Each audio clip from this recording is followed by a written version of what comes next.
Alrighty, making a little bag bread here so I can make some fried flatbread later. I don't know. I don't measure anything. That's probably about a cup. Put a little kosher salt in there. A little sugar. And this is the Fleischmann's rapid yeast, so this won't take as long. And warm water. Just want a little teacup there, so that's about 16 ounces. And then I just mix all this together. Keep mixing it until it's mixed really nice. I might have to add a little more water in there. This is gonna swell up pretty quick because that's a lot of yeast. So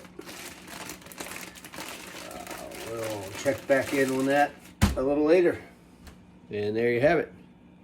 Bag bread, easy peasy. I'll fry it up later. Probably in some bacon grease or something like that. And definitely slam some pepper on it. Might make some milk gravy, we'll see. Put a little sausage in there, we'll be good to go.